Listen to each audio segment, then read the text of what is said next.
왕이신 하나님 감사합니다. 세상이 줄 수도 없고 또 빼앗을 수 없는 참 평안이 오직 주님으로부터 오는 줄 믿습니다.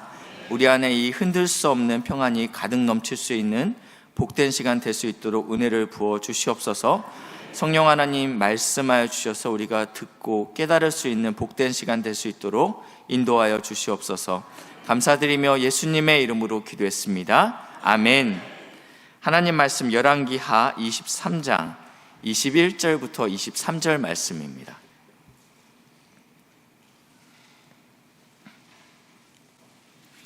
(21절부터 23절입니다)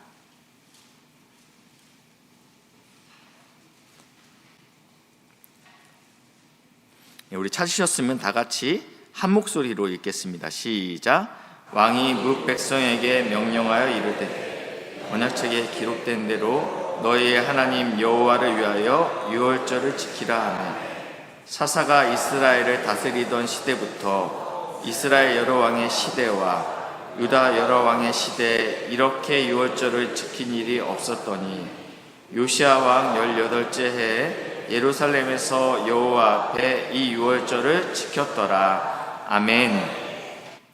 저희는 오늘 짧게 3절만 읽었는데 오늘은 23장 전체를 다 다루겠습니다. 그래서 23장을 그대로 펴놓고 있으시면 됩니다.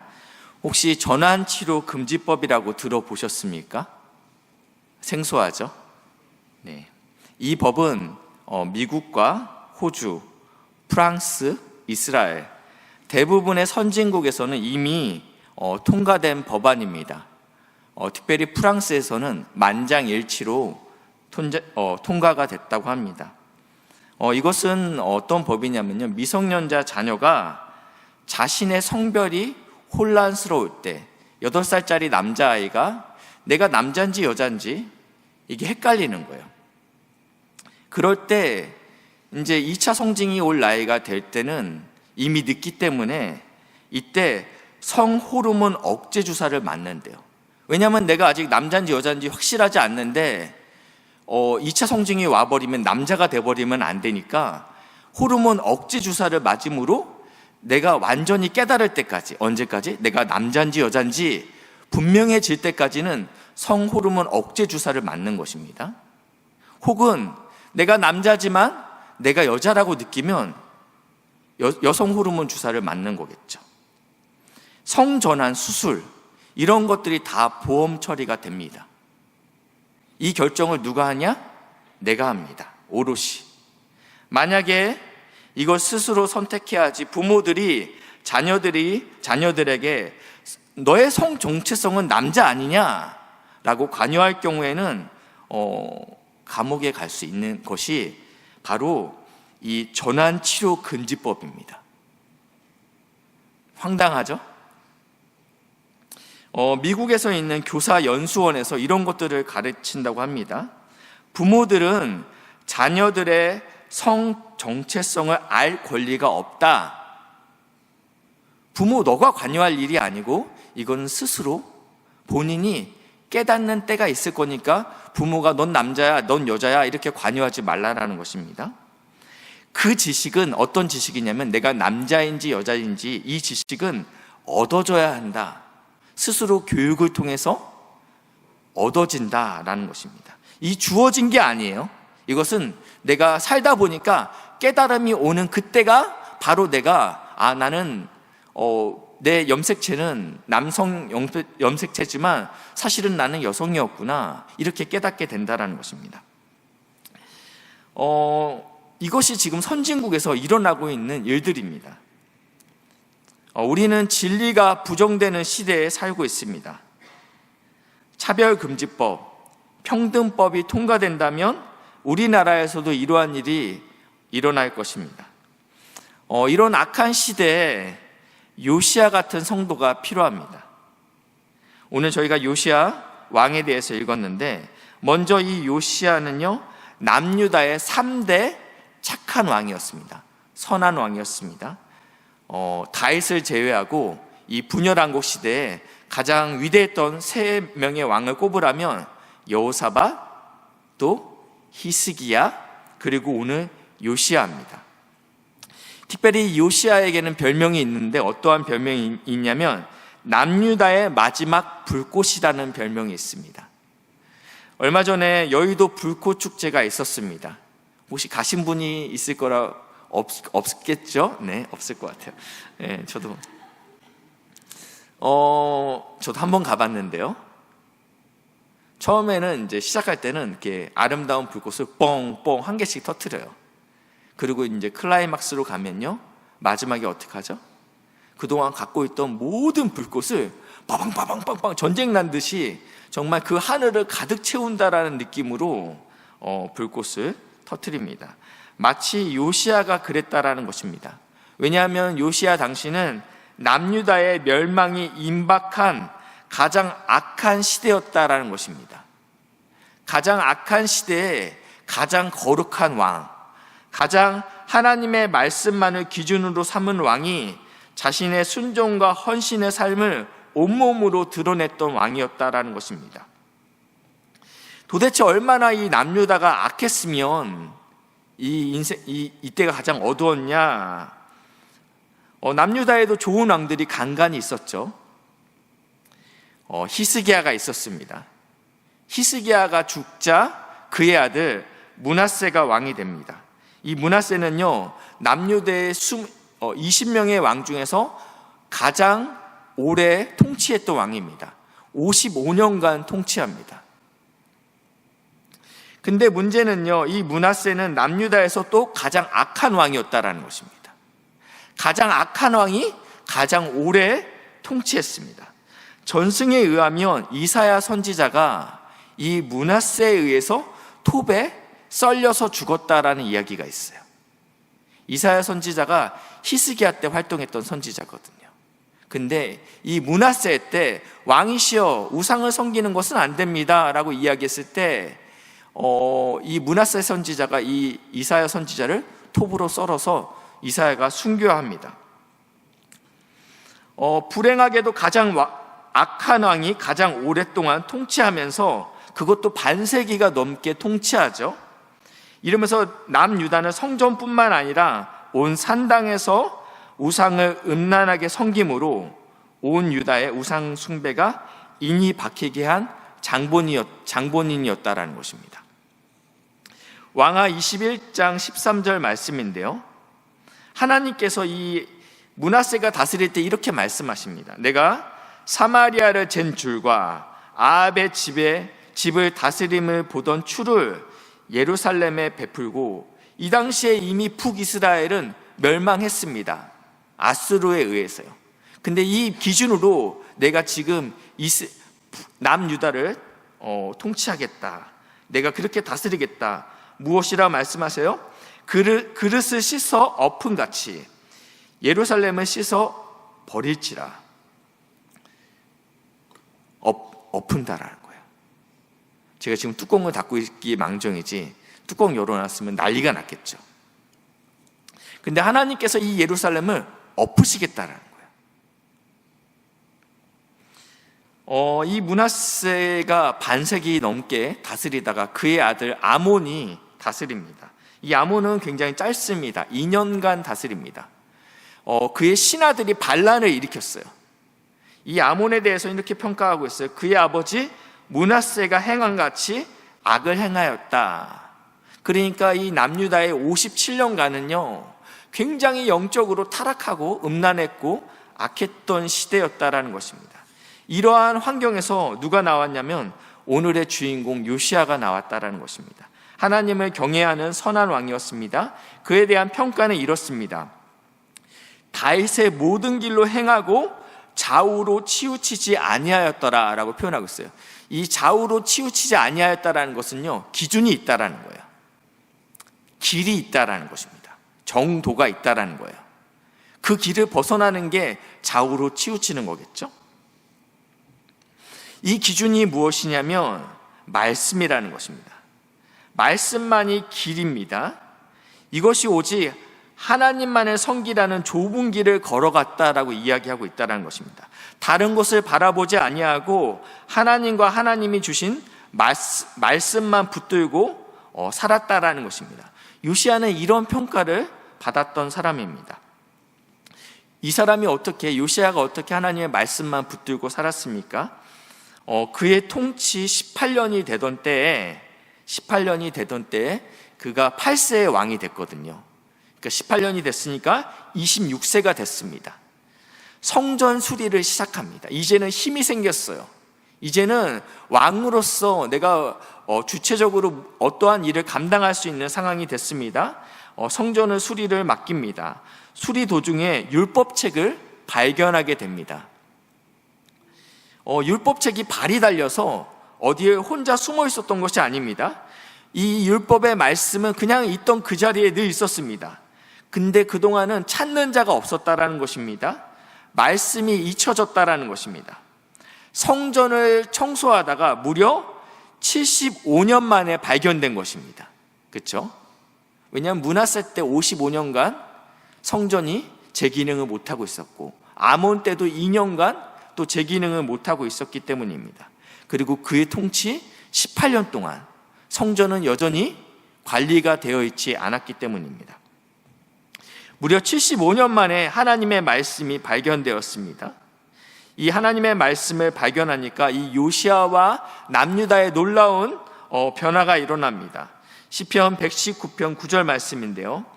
청년이 무엇으로 그 행실을 깨끗하게 하리이까? 주의 말씀만 지킬 따름이니이다. 기준이 생기면 무엇이 길이 아닌지 분명해집니다. 기준이 없기 때문에 무엇이 죄인지, 무엇이 잘못된 건지 우리가 알 수 없다라는 것입니다. 청년이 말씀만이 길이고, 말씀만이 진리고, 말씀만이 기준이라는 것을 확실히 믿게 되면 그 다음부터는 무엇이 죄인지 명확해진다라는 것입니다. 그렇기 때문에 우리가 말씀으로 말미암아 우리의 행실을 지킬 수 있다라는 것입니다. 그렇기 때문에 요시야는 말씀이 기준이 되어서 더 이상 자로나 우로나 치우치지 않고 하나님만을 섬길 수 있게 되었다라는 것입니다. 하나님을 섬기면서 그는 무엇을 하게 되냐면 땅을 깨끗하게 하고 그리고 성전을 정결하게 합니다. 잘못된 것을 바로잡고 깨끗하게 정화시키는 일부터 시작했다라는 것입니다. 그릇에 귀한 것을 담기 위해서는 반드시 먼저 그릇을 깨끗하게 치워야죠. 아직 그릇이 들어오는데 이 안에 귀한 것을 담을 수 없지 않습니까? 이 안에 내 안에 귀한 보물을 담기 위하여 그릇을 깨끗이 치우는 일부터 한다라는 것입니다. 4절부터 14절 말씀인데요. 성경 한번 보실까요?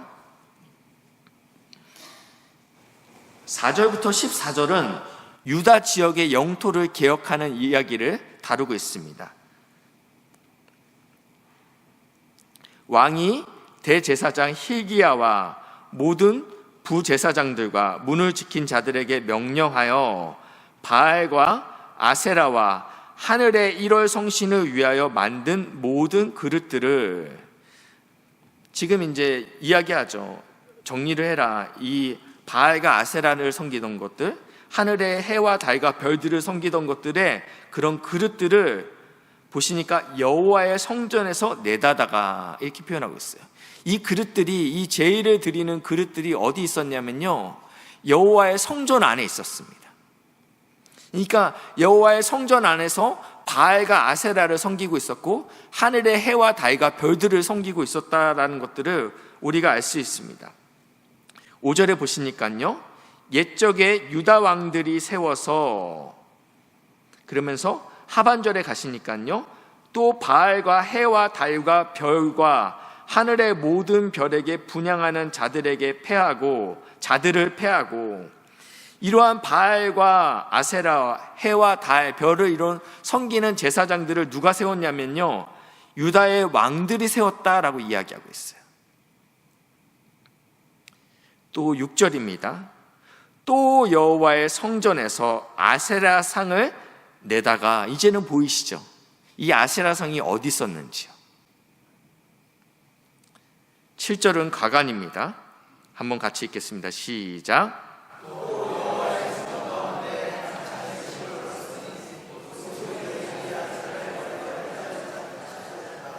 네. 지금 성전 안에 뭐가 있대요? 남창이 있답니다.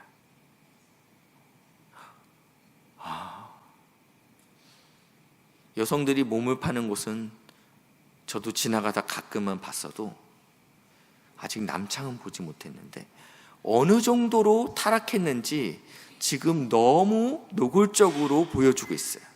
지금 여호와의 성전 안에 남자가 자신의 몸을 파는 자들이 있다라고 기록하고 있습니다. 이러한 이야기들이 계속적으로 기록되고 있습니다. 유다의 여러 왕들이 계속적으로 언급하고 있습니다. 13절 한번 넘어가서 좀 보시겠습니다. 13절은요. 또 예루살렘 앞 멸망의 산 오른쪽에 세운 산당들을 왕이 더럽게 하였으니, 예루살렘 앞에 있는 멸망의 산 오른쪽에 산당이 있는데 이 산당은 누가 세웠냐면 솔로몬이 세운 산당이었습니다.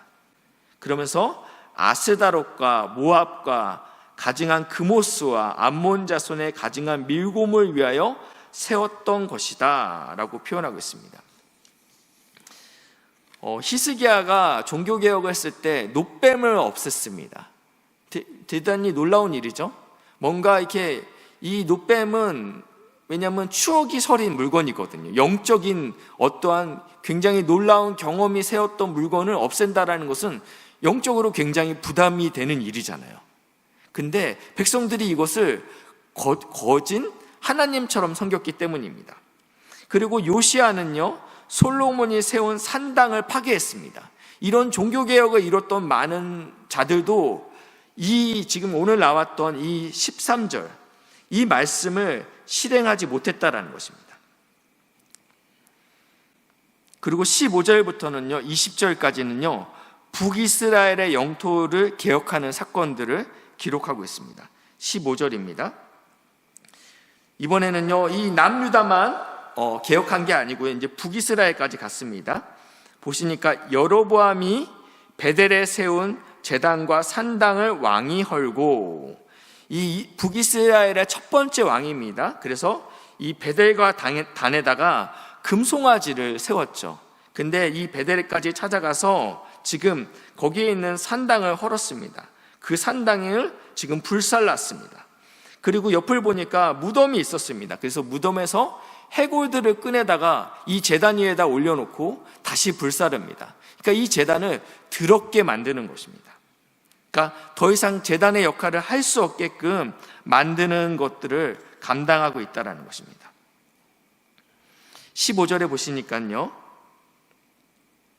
이러한 일들을 하고 나서요, 왕하 23장 16절인데요 요시야가 몸을 돌이켜 산에 있는 무덤들을 보내어 그 무덤에서 해골을 가져다가 제단 위에서 불살라 그 제단을 더럽게 하니라. 이 일이 하나님의 사람이 전하였더니 이 일을 그 전한 여호와의 말씀대로 되었더라 라고 이야기하고 있습니다.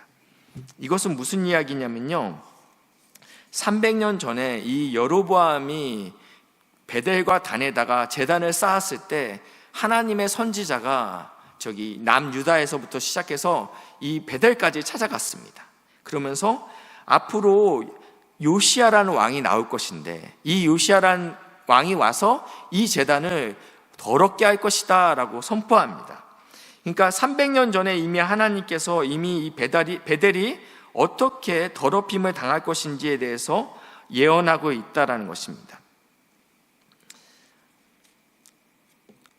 이 요시야 왕은요 하나님의 율법의 말씀을 발견했다고 하는데 22장에 보시니까 이 성전을 청결하게 하면서 율법책을 발견하였다 22장 8절에 나와 있고요, 그리고 22장 11절에 보니까 왕이 율법책의 말씀을 듣자라고 표현하고 있습니다. 그러니까 성전에서 발견된 것은요 율법책입니다. 근데요 23장에 가면요 이 단어가 바뀌어 있어요. 뭐라고 바뀌어 있냐면요 2절에 보니까요 언약책이라고 바뀌어 있어요. 3절에 보니까 언약을 세우고 3절 하반절에 가니까 언약의 말씀이라고 기록되어 있어요. 율법과 언약이 뭔 차이가 있습니까? 라고 생각할 수 있어요. 큰 차이가 없을 거라고 생각하는데 사실은 차이가 있어요. 이 언약이라고 쓰여 있는 용례를 찾아보면 창세기 5장에 나와 있는데 5장 1절입니다. 뭐라고 표현되고 있냐면 이것은 아담의 계보, 이게 언약이라는 표현입니다. 계보. 신명기 24장 1절인데요. 여기서도 이 언약이라는 표현이 나와 있는데 이혼 증서할 때 저 증서가 언약이라는 단어예요. 그러니까 이 언약이라는 단어 개념 자체는 어떤 개념이 있냐면 가족관계, 아까쯤에 아담의 계보라고 표현했죠. 그리고 결혼처럼 견고한 약속을 의미할 때 쓰여지는 단어입니다. 이 언약이라는 단어는요. 갈라디아서 3장 15절에 좀 더 명확히 나와 있습니다. 한번 15절 한번 읽겠습니다. 시작.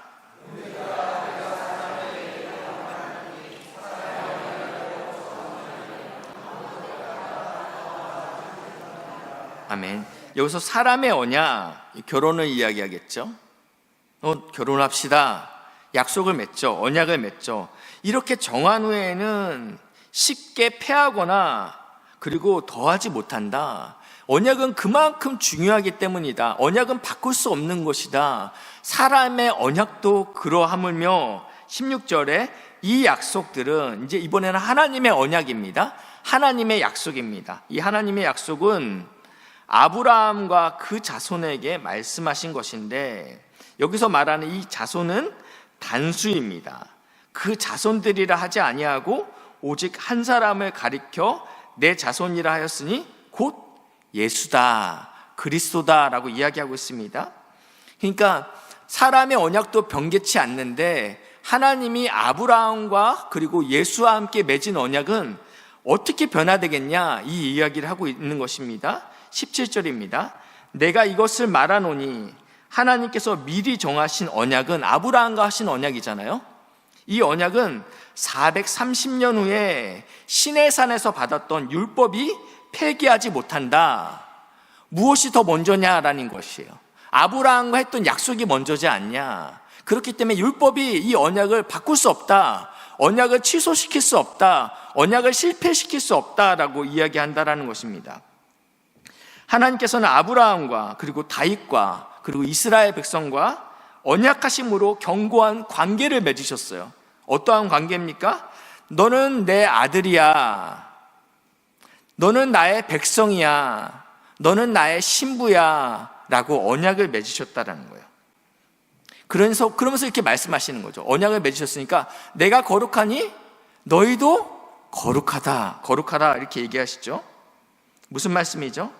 하나님의 백성답게, 자녀답게, 신부답게 살기 위하여 지켜야 될 율법을 주셨다라는 것입니다.